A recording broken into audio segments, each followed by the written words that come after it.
Արվեստի մեջ երիտասարդություն նշանակում է հայտնագործության անհակ պահանջ, նորը տեսնելու և պատկերելու կարողություն, առանց շղթելու նախորդների փորձը, նոր և չտրորված ուղիներ են փնտրում, նետվելով դեպի անհայտն ու անծանոթը,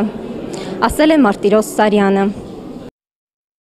20-ամյա երկու համեստ, առաջին հայացքից այսքան նման, բայց և ուրույն ձեռագիր, յուրօրինակ մոտեցում և բնավորությունների բացարձակ տարբերություն դրսևորող նկարչուհիներ են։ Անուշ Սարգսյանը և Արուս Վարդանյանը Վանաձորի պետական մանկավարժական ինստիտուտի կերպարվեստի և գծագրություն բաժնի ուսանողուհիներ են։ Ցուցահանդեսի կայացման գործում երիտասարդ նկարչուհիներին աջակցել է Վանաձորի պետական մանկավարժական ինստիտուտի արվեստի ամբիոնը։ Աղջիկների կուրսղեկը գեղանկարիչ Ռուսլան Նալբանդյանը նկատում է, Արուս Վարդանյանը ազատ է, համարձակ ու չի երկնչում իր գործերում։ Անուշն էլ փորձելով գտնել իր ձեռագիրը կտավներում դրսևորում է կանացի էության ամաչկոտ ինքնամփոփ, երբեմն բայց և զսպվածության հետ միաժամանակ պոռթկուն կողմերը։ Անուշն իր կտավներից ամենաշատը նախընտրում է մերժվածը կտավի կերպարը, բացահայտելով.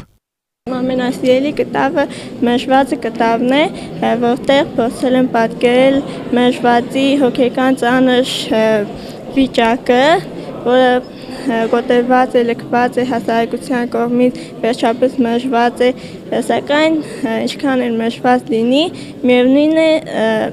Աստծո աչքը միշտ էլ մերժվածների վրա է։ Փորձում եմ արվեստի այս ճյուղի միջոցով իմ զգացողությունները, տպավորությունները կտավին արտացոլելով փոխանցել դիտողին, ինչպես նաև նպատակս է, որպեսզի մարդիկ լավատեսորեն այս կյանքին նայեն։ Անուշը ստեղծագործում է գրաֆիկական, գեղանկարչական, դիմանկարային, բնանկարային, դեկորատիվ ժանրերով։ Ճանաչելի են Հաղարծինի, Ահնիձորի, Թումանյան քաղաքի տեսարանները։ Արուսյակն էլ իր հերթին պարզաբանում է, նկարում է հոգով, տարվում է միայն պահի տրամադրությամբ, կողմնակի ոչինչ չպետք է լինի, միայն զգացմունք, հույզ։ Իր գործերը բացահայտել չի ցանկանում, չափազանց անձնական է, չէ՞ որ յուրաքանչյուր կտավում իր ապրումն է, ներքին հոգեվիճակը։ Կտավներում ազատ, մինչդեռ կյանքում համեստ հայուհի։ Նկարում եմ դեկորատիվ նկարներ, ավելի շատ սիրում եմ ստեղծագործել և դիմանկարներ եմ շատ սիրում, չնայած այնքան շատ չէ, ինչքան որ դեկորատիվ դիզայնի վերաբերվող։ Նկարում եմ այն, ինչ որ այդ պահին ապրում եմ, ինչ որ զգում եմ, ուղղակի իմ ներքին էներգիան դատարկելու համար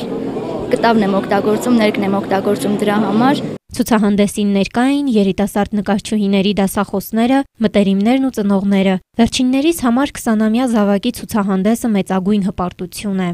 Իր ինքնամփոփության հետ միասին այն ինչ որ ինքը կարող է բառերով քիչ արտահայտվի, ավելի շատ վրձինով է արտահայտում, երևի այդ ձևով։ Ու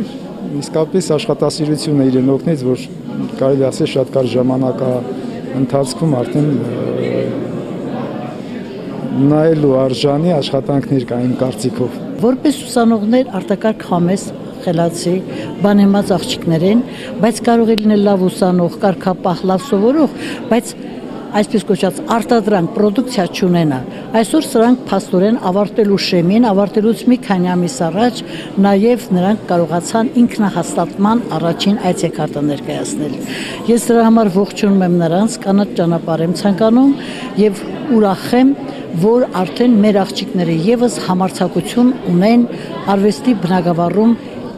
այսպես կոչված ինքնաներկայանալու։ Ցուցադրույթը ընդհանուր թվով շուրջ 60 կտավներ ներկայացված կլինեն Վանաձորի Սուրբ Գրիգոր Նարեկացի եկեղեցու հանդիսությունների դահլիճում մեկ շաբաթ։ Հերմինե Օհանյան, Կամո Ծատուրյան, Լոռի հեռուստաընկերություն։